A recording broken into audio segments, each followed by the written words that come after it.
네, 반갑습니다. 네, 반갑습니다.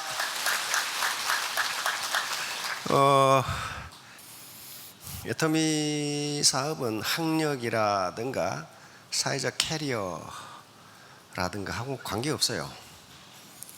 관계없는데 오직 자기하고만 관계 있어요. 자기하고의 싸움에서 이기면 성공할 수 있습니다. 끝까지 버티는 분은 성공할 수 있어요. 그건 틀림없어요. 모든 장사, 애터미 사업을 비롯해서 모든 사업은요, 뭔가를 파는데 결국은 자기를 팔더라고요. 내 인격을 파는 거예요. 근데 인격을 파는데 그 사람을 신뢰할 수가 없으면요, 팔리지가 않아요. 신뢰는 어디서 생기느냐 하면은 내가 손해본다고 생각했을 때 생겨요. 딱 그렇더라고요. 무슨 손해를 볼까요? 시간 손해, 돈 손해, 노력 손해, 감정 손해, 자존심 손해. 이걸 자기가 손해본다고 생각하면 그 사람은 신뢰를 얻어요. 아주 그냥 냉철하게 머리 주판을 퉁기면서 사는 사람 있죠? 절대로 신뢰를 얻지 못하고 친화적이 되지 못합니다. 사람은 약간 부족한 듯 해야 친화적이야. 그런 사람들이 신뢰를 얻어요. 신뢰. 이제 곧 내년에 중국 시장이 열리죠. 중국 시장은 기회이자 또 도전입니다. 기회이자 도전이에요. 그 해외 시장이 지금 내년에 중국 시장 열리지, 곧 인도네시아 열리지, 베트남 열리지, 8월에 호주 시장이 열리지. 그러고 나서 이제 러시아, 영국 이렇게 나갈 거예요. 그런데 전 글로벌적으로 시야를 넓혀서 튀어나갈 생각을 해야지. 맨날 자기 동네에서 왔다 갔다 해가지고 뭐가 되냐고요. 다시 말하면 성공 여부는 나에게 달려 있어요. 환경 탓하지 말고, 부모 탓하지 말고, 스폰서 탓하지 말고, 파트너 탓하지 말라 이거예요.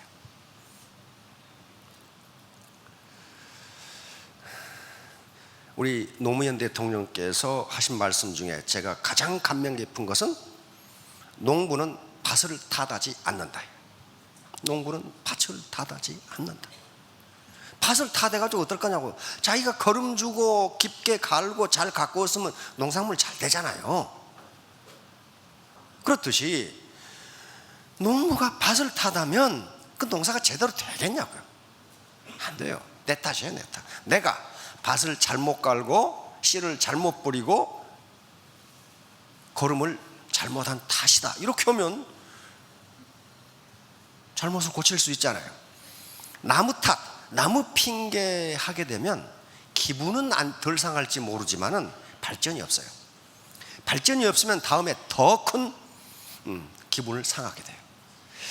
자, 오늘 제목은 자본 생산성 소득.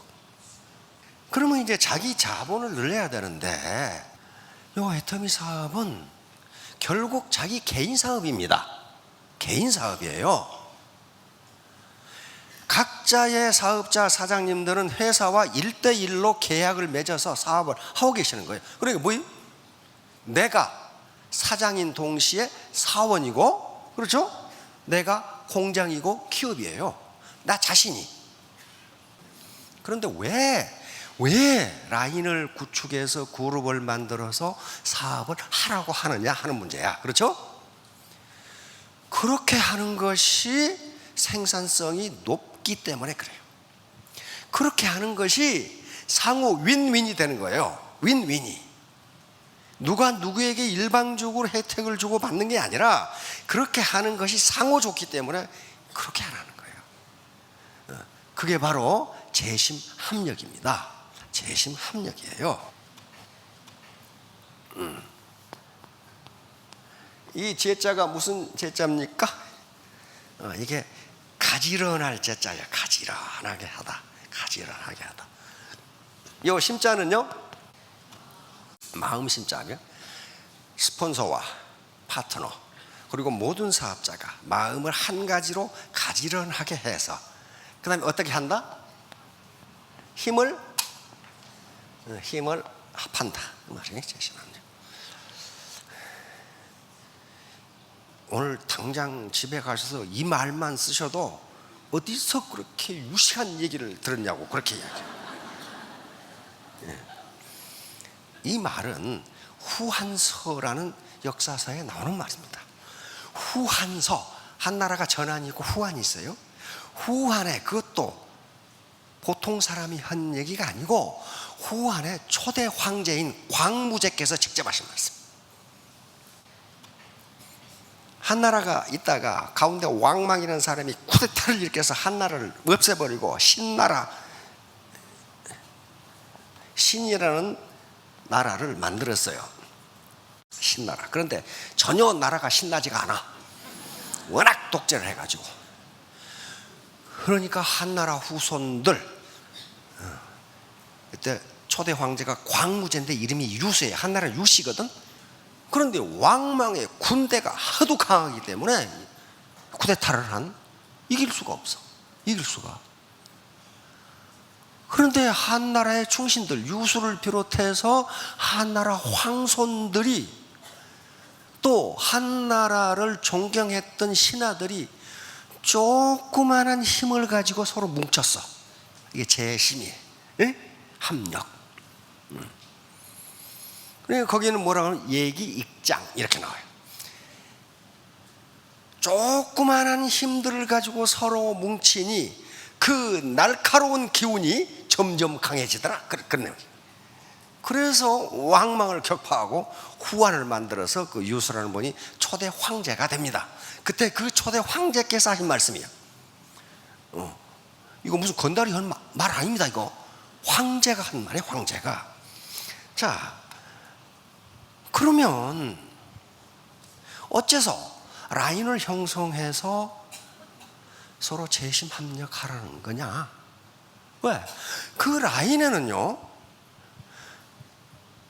그 라인의 형성은 우리 사회의 축소판이에요. 우선 성별로 남녀, 나이, 노소 다 있죠. 학력, 무학부터 대학원 졸업까지 다 있어요. 그런데 그런 분들이 있는데 왜 재심 합력을 하라고 하느냐 하는 거야. 그 말은 이유가 있다 이거예요. 그 말은 학문적 이유가 있어요. 자, 다음. 자, 애터미 사업이 성공할 수 있는 객관적 조건 9가지예요. 이건 다 설명할 수 없어요. 이미 설명돼서 유튜브에 올라가 있을 겁니다. 자, 오늘 재심 합력에 대해서 얘기합니다. 다음.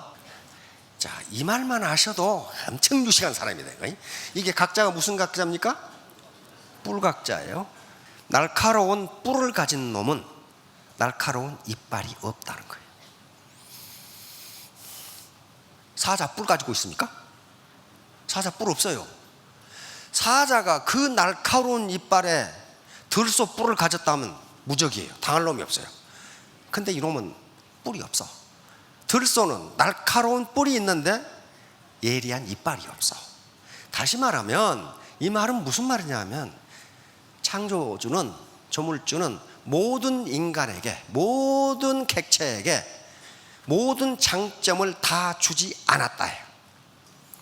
각 객체가 전부 자기만의 장점을 가지고 있다 이거예요. 자, 보세요. 요 놈은 요 뿔이 없어. 근데 요 놈은 요게 없어. 그 다음에 나는 새는 빨리 걷지 못하고 날지 못하는 타조는 걸음이 매우 빠르다. 화려한 꽃은 열매가 없고 꽃이 보잘것없는 건 열매가 튼실해요. 다시 말하면 한 개체의 모든 장점을 다 주지 않았다예요. 자, 다음. 이게 바로 우리 고려 때 이인노 선생님이 쓴 판집이라는 책에 이런 말이 있어요. 이런 말이 있어요. 그러면 여기 계신 분들도 어때요? 다 자기 나름대로의 장점을 가지고 있다는 거예요. 자, 그래서 이 지능지수라고 하는 것이 나오는데 지금까지 학자들은 인간의 일생을 결정하는 것은 지능이다 이렇게 했는데 그 가정이 몽땅 틀렸어요. 학자들이 연구해 보니까 하나도 맞지가 않아. 자, 이 지능지수가 IQ가 초등학교 성적에 얼마나 반영된다고요? 50%. 초등학교에서 성적 좋은 놈, 머리 좋은 놈들이에요. 그런데 중학교에 가면 얼마예요? 30. 고등학교 20. 대학 이후에는 거의 없어요. 누가 이기느냐? 누가 성공하느냐 봤더니 존버 정신을 가진 놈이 성공하더라 이거야. 그게 그릿이라는 책이에요. 이 사람이 바로 IQ 신봉자였어요. 그래서 거대한 실험과 연구를 계속합니다. 스탠퍼드 대학 교수였는데 지금도 우리가 중고등학교에서 IQ 테스트 할 때는 이 사람이 맞는 걸로 씁니다. 대학자이거든요. 근데 이 사람은 가정을 세웠어요. 인간의 일생을 설명할 수 있는 IQ 하나만 보면 이 인간이 일생을 어떻게 살아갈지를 알 수 있다. 이게 가정입니다. 가설이에요. 가설. 그러면 이게 실험으로 증명이 되지 않으면 그 학설은 필요 없어요. 그렇죠? 학문은 아주 정교하게 실험으로 증명이 돼야 돼요. 그래서 증명을 시작합니다. 자, 캘리포니아 초, 중고등학교 학생 25만 명의 IQ 테스트를 다 했어. 그 중에 135 이상이 천재들입니다. 1521명을 선정해서 1521명의 각 개인마다 파일을 다 만들었어. 이 인간들이 일생을 어떻게 살아가는 걸 추적하는 거예요. 굉장하죠? 그래서 교수 4대에 걸쳐서 연구가 진행돼서 언제 끝났다고 그랬어요? 1922년에 시작해서 2000년에 이 연구가 끝납니다. 미국에는 이런 연구가 굉장히 많아요. 한 인간이 평생을 어떻게 사는지를 계속 추적해요. 그러면 도대체 이 인간을 이렇게 살게 한 원인이 무엇인가를 추적한다고요. 그런데 이 사학원에서 절망적인 선언을 하고 실험을 끝냅니다. 뭐라고 그랬어요? 실제로 천재들은 천재로 남아있지 않았다. 지능과 성취도 사이에는 어떠한 상관관계도 없다. 이렇게 선언을 해버려서 머리가 좋다고 애터미 사업에 성공하는 게 아니다. 이 양반이 다단계를 생각하고 이걸 연구를 했던 것 같은데 같아. 이 양반이 말이야. 그래놓고 노벨상은 누가 받았냐? IQ 120밖에 안 되는 두 사람이 받았어. 여기 누구예요? 윌리엄 쇼클리. 우리 반도체 있죠? 캘리포니아 실리콘밸리 있죠? 이거 쇼클리 이 사람이 만든 거예요 이거. 근데 IQ 120밖에 안 돼가지고 터먼 교수가 이렇게 머리 나쁜 놈 관리 안 했어. 근데 이놈이 노벨상을 받았어. 근데 파인만도 마찬가지요. 파인만. 아인슈타인은 버금가는 사람이거든요. 원자탄 만드는데 귀한 사람이란 말이에요. 두 사람이 받았어요. 그러니까 학자들이 이제 그러면 인간의 사회적 성취와 관련된 변수가 뭐냐를 연구하기 시작합니다. 자, 이 양반은 우생학자예요. 우생학자는 인간은 유전자에 이미 어느 정도 똑똑한가가 기록되어 있다. 이게 IQ죠? 그러니까 유전자가 좋은 놈은 잘 살고 유전자가 안 좋은 놈은 평생 거지로 사니까 그걸 연구한 사람이에요. 골턴이라는 사람인데요. 그런데 황소 무게 측정 실험을 하면서 깜짝 놀랐어요. 황소 전문가하고 아무것도 모르는 사람하고 둘이 저 황소 무게가 몇 킬로그램이나 되느냐 누가 더 잘 알겠어요? 황소 전문가가 훨씬 잘 아는 거예요. 그런데 이 황소 전문가와 동네 사람 10사람을 가지고 황소 무게가 얼마인 걸 측정해 보았어요. 그런데 전문가보다 동네 사람 10사람이 수근수근하면서 말한 게 훨씬 정확해. 깜짝 놀.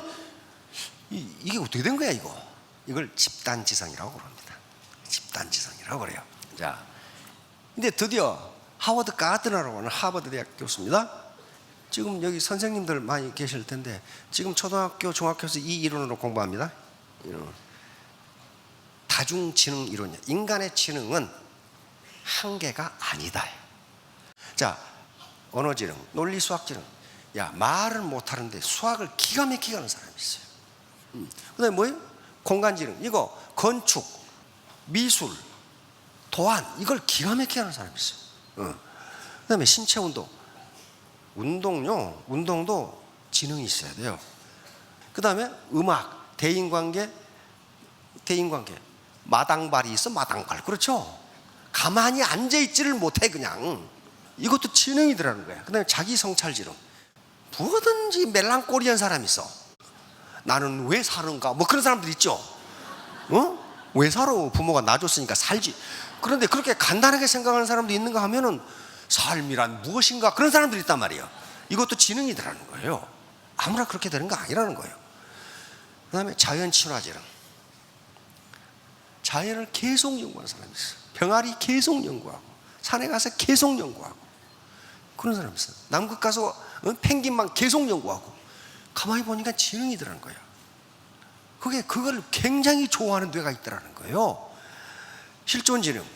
이것은 주로 성직자분들이 어떻게 자기 생각을 안 하고 저렇게 이타적인 행동을 할 수 있을까? 예를 들면 마더 테레사 같은 분들이 분명히 편하게 잘 살 수 있는 환경이었는데 그걸 안 했어. 마더 테레사는 저게 뭘까? 성직자분들이 다 그래요. 이런 분들이 특히 어떤 뇌하고 관련이 있을 거라는 거야. 아무나 그렇게 안 된다는 거예요. 자, 그러면 이렇게 지금 9개 지능이 있는데 학자들의 연구에 의하면 이 중에 어떤 누구도 3개 이상 갖지 못한다는 거예요. 어떤 사람은 말은 잘하는데 계산은 못해. 어떤 사람은 마당발인데 지가 누군지도 몰라. 뭐하고 그런지도 몰라. 그러니까 이 라인에는 별의별 지능을 가진 사람이 다 모여 있는데 우리가 세상을 성공적으로 살아가는 데는 이게 다 필요하다는 거예요 지금. 그러니 한 사람이 다 가질 수 없으니 라인을 형성하고 형제 라인 그 다음에 이렇게 그룹을 형성해서 상부상조하면은 윈윈이 된다는 거예요. 너 좋고 나 좋고야. 이게 지금 재심 합력을 하라고 하는 권장하는 이론적 근거예요. 아무렇게나 막 하라는 게 아니라고요. 자, 다음. 아리스토텔레스. 인간은 사회적 동물이다. 한 인간이 모든 능력을 가질 수 없으므로 아리스토텔레스나 플라톤은요 어떻게 2000년 전에 그렇게 맞는 말만 해놨는지 몰라겠어요. 인간은 사회를 이루고 분업을 통해 생산자 잉여와 소비자 잉여를 얻는다. 혼자서 사는 인간은 신이 아니면 야수다. 야수의 들짐승이다 그 말이에요. 그 말은 무슨 말이에요? 우리하고는 관계가 없다 그 말이에요. 혼자 살아. 무슨 관계가 있냐? 야, 그러면 우리 지금 산에 나는 자연인 그래가지고 혼자 사는 인간들이 많아. 그게 혼자 사느냐 이거예요? 아니에요. 혼자 안 살아요. 지 신발 지가 만들었어요? 지 옷 지가 만들었냐고? 농사 짓는 괭이 지가 만들었어요? 아니에요. 서로 의지하고 사는 거예요. 의지하고 사는 거예요. 절대로 혼자 살 수 없어요. 혼자 살 수 없다면은 내가 이 사회에 존재하는 한 이 사회에 뭔가 기여를 해야 될 거 아니에요? 기여. 그 정신을 가지셔야 돼. 그래야 사장님이야. 내가 이 사회에 뭔가 기여를 하겠다. 그래서 소비자 잉여라는 말이 나오는데 굉장히 중요한 경제학 개념입니다. 이 소비자 잉여, 이게 합해지면 사회 잉여, 이게 사회 복지가 되는데 이게 얼마나 크냐를 가지고 국가가 경제 정책을 어떻게 할 것인가 결정해요. 소비자 잉여라는 게 뭐냐면은 내가 지불하는 돈보다 효용보다 구매력보다 내가 얻는 만족이 더 클 때 이걸 소비자 잉여라고 그래요. 소비자는 자기가 내는 돈보다 그 소비재 또는 서비스로부터 얻는 만족이 더 크다. 그럼 언제 그게 나타나느냐? 모여 살 때 그렇게 나타납니다. 그러니까 저와 저쪽 서울에 사는 어떤 분이 아무 관계가 없는 것처럼 보이지만은 그렇지가 않다는 거예요. 만약에 용인에 저 혼자 산다면 거기에 수파가 생기겠냐는 거예요. 안 생겨요. 거기에 아인슈타인 혼자 살아. 그러면 그쪽으로 지하철이 뚫리겠냐 이거예요. 안 뚫린다는 거예요. 모든 인간은 서로 모여 살기 때문에 나와 관계도 없는 그 사람이 나에게 혜택을 준다는 거예요. 이게 경제학의 기본 이론이에요. 이게 소비자예요. 이게 당신과 나가 내가 무슨 상관이 있냐가 아니고 당신이 지금 살아있다는 것 자체가 나에게 혜택을 준다, 그런 말이에요. 지금 이게 소비자 잉여라는 경제학에서 가장 기본적인 개념이에요. 그러니까 어때요? 인간은 사회적 동물이므로 사회를 이루고 삶으로써 서로 이익을 준다요.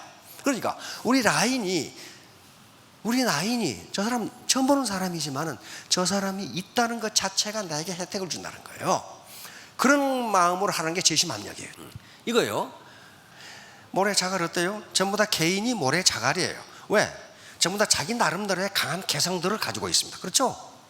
개성들을 가지고 있어요. 근데 모래자갈만 가지고는요, 높은 건물을 지을 수가 없어요. 여기에 철근이 들어가야 되고 물과 시멘트가 들어가야 돼요. 그래야만 높은 건물을 지을 수 있어요. 철근을 조직이라고 하면 물과 시멘트는 서로 모래와 자갈과 철근을 연결해 시켜주는 신뢰예요. 신뢰 관계라고요. 신뢰가 없으면 멋대로지. 그럼 어떻게 건물을 세우냐고요. 지금 임페리아라는 건물을 세우고 싶은데 전부 다 모래 자갈이에요. 모래 자갈이 나쁘다 그런 거 아니에요. 자기 나름대로의 인생관과 가치관을 가지고 살아가는 사람들이에요. 이걸 어떻게 묶어줄 거냐는 문제예요. 철근이 있어야 되고 시멘트와 물이 있어야 돼요. 물은 어때요? 시멘트 어때요? 사람과 모래와 자갈 사이를 이렇게 흘러가서 서로 연결해줘요. 이게 신뢰입니다. 트러스트. 신뢰가 없으면요, 아무것도 못해요. 이게 제심합력의 가장 전형적인 예입니다. 이게 이 흰개미 집인데요. 흰개미 각각 하나하나는 이렇게 거대한 흰개미 집을 만들 지능이 없답니다. 지능이 없어요. 그런데 이게 집단을 이루면은 이런 엄청난 지능이 나와버리는 거예요. 이걸 집단 지능, 컬렉티브 인텔리전스라고 밀러 박사는 말했어요. 다시 말하면 우리 각각은 전부 자기 나름대로의 어떤 강점과 약점을 다 가졌는데 이걸 합해주면 슈퍼 시너지가 나온다는 거예요. 자, 이게 제심합력의 전형적인 예입니다. 이게 뭐예요? 지렛대죠? 레바 지렛대요. 작은 힘으로 큰 걸 들어올 수 있어요. 그렇죠? 자, 이걸 들어 올려야 돼. 이게 인생의 무게야. 보통 무거운 게 아니에요. 인생의 무게인데 내 라인이 길면 길수록 내 힘은 적게 해도 큰 무게를 들어 올릴 수 있다예요. 있다. 그래서 라인을 키우라는 거예요. 그런데 요 짝대기가 인생의 무게를 들어 올리기는커녕 누르니까 부러져 버려. 하나도 못 들어올려. 이 짝대기의 강도가 트러스트예요. 신뢰예요. 신뢰. 어떻게 파트너와 스폰서가 신뢰관계를 유지하고 하나로 되어 있냐. 이게 초유기체라고 하는 겁니다. 초유기체를 형성하고 있느냐 하는 거예요. 결론. 이게 헨리 포드라고 하는 자동차 왕이거든요. 벌써 이 100년 전에 해놓은 말인데 이 아저씨는 100년 후에 다단계가 생길 것을 안 것 같아. 그럼 뭐라고 그랬어요? Coming together is beginning. 함께 오는 것이 시작이요. 오늘 처음 오신 분 시작이에요. 함께 왔어요. 그 다음에 Keeping together is progress. 계속 함께하는 것이 progress, 발전이고. 그렇죠? 그 다음에 working together is success. 함께 일하는 것이 성공이다. 자, 다시 한번 생각해 봅니다. Coming together is 뭐예요? beginning. 시작이야. 함께 온 게 시작이야. Keeping together is progress. 함께 계속 일하는 것이 발전이야. Working together is success. 함께 일하는 게 성공이다. 자, 5년 후, 3년 후, 5년 후에 모두 스타 마스터, 로얄 마스터 되시기 바랍니다. 감사합니다.